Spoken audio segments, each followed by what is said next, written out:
ICUP radio station in New York, New York, with our morning show host Jessica Mertens and Haley Ryan.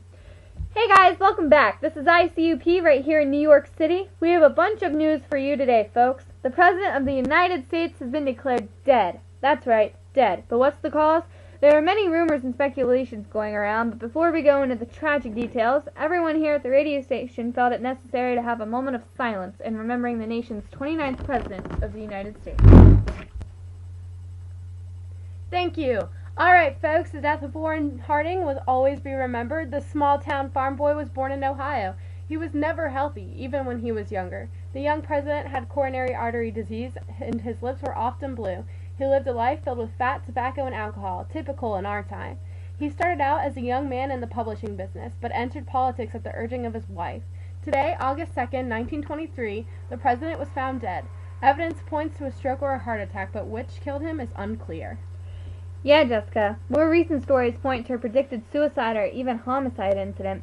Doctors say they have different opinions about his death. Sawyer's alibi, Sawyer, which is doctor, is that he had given the president a dose of purgative which propelled him into cardiac arrest. This scared him, causing him to run to the sick room and get the counteracting stimulant, but he was already too late. Even of the evidence, wait, I'm sorry, folks, I read this wrong. The evidence is unclear. Dr. Sawyer is clearly guilty of malpractice, both in diagnosis and in treatment. He will be greatly missed. Now here's some jazz music to lighten the mood.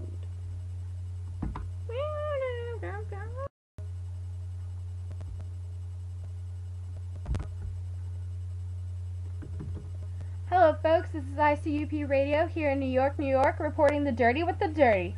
We have yet again more tragic news with the death of Ray Chapman. Take it away, Haley. Haley? Haley! Sorry. What are we talking about again? Oh, tragic, sad. Yes, very sad. Why do we always put that crap? Oh well.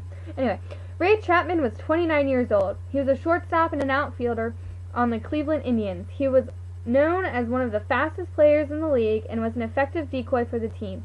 He first entered the major league on August 30th, 1912. He stole bases a record of 4 times, effectively winning most of the games. Today, August 16th, 1920, he was leading off the 5th inning against the Yankees pitcher Carl Mays. Chapman was crouched when Mays pitched underhanded to him. The ball smacked against Chapman's left temple and bounced back to Mays. Believing that it had hit the bat, he threw the ball to first base. Chapman was knocked unconscious. When he woke up, he tried to walk across the field, but his legs gave out. He was carried outfield to a nearby hospital where a piece of his skull was removed. His condition was getting better, and the Cleveland Indians players left with relief. They got the bad news when they got back to the team hotel. The Indians won the game against the Yankees and are planning to go on to the finals and dedicating the game to Chapman. On a lighter note, the Cincinnati Reds are having a pretty good season. Throughout the month, the Reds have been dominating the game of baseball. On March 17th, the Reds beat the Cubs with a score of 11-6. Even more recently, the Reds beat the St. Louis Cardinals with a score of 3-2. We hope to see them continue the streak of good luck. I don't know if you've heard, Jessica, but we have another athlete on the rise. Jordan Baker? Indeed.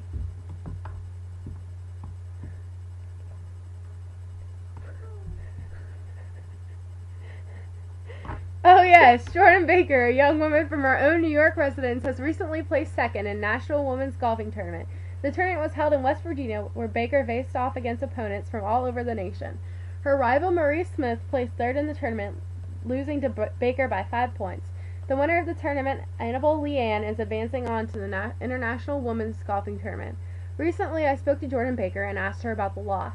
She is currently on the phone waiting to speak about her defeat. Hey Jordan, let's talk about your recent game. Are you upset? Well, of course, like any other athlete, I'm disappointed in myself. I know next year, though, I will come back strong and hopefully place first.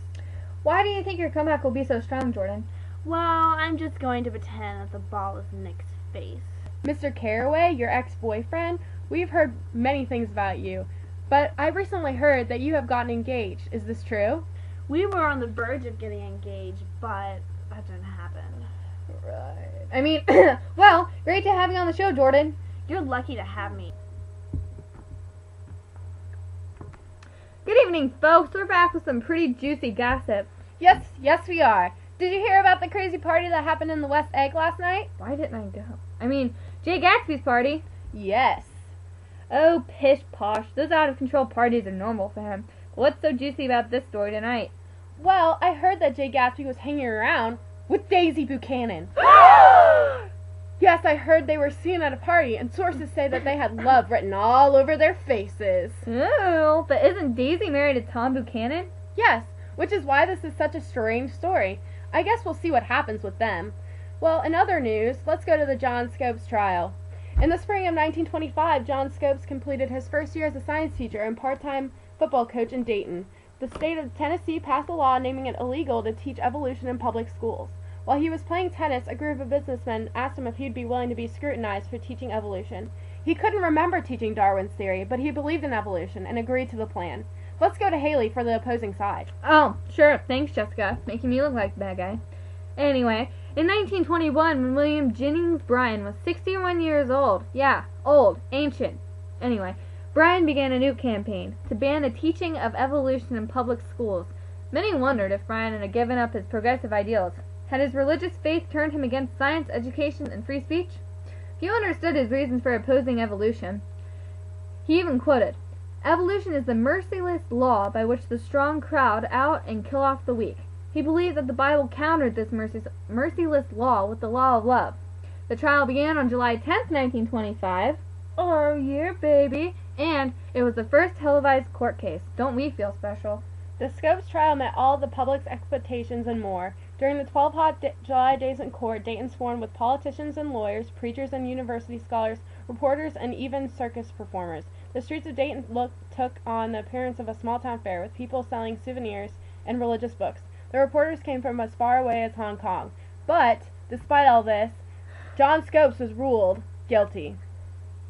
Dead guy! He's the dead guy! It's the dead guy in the envelope! Dead guy in the envelope! He's the dead guy in the envelope! It's time for the guessing game we all know and love. Dead guy in the envelope. Let's go to Haley for the information.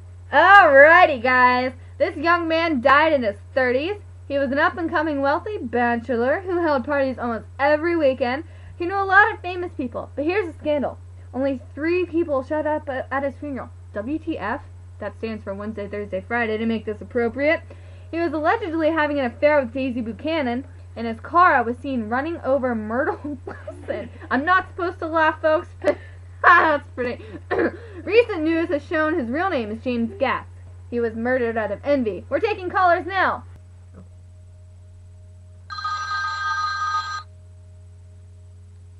Hello, do you know who the guy in the envelope is? I'm pretty sure I do. Are you talking about Jay Gatsby? Yeah, that's it, you got it. Yay! Alright, thanks folks for listening to ICUP Radio. We'll see you next time.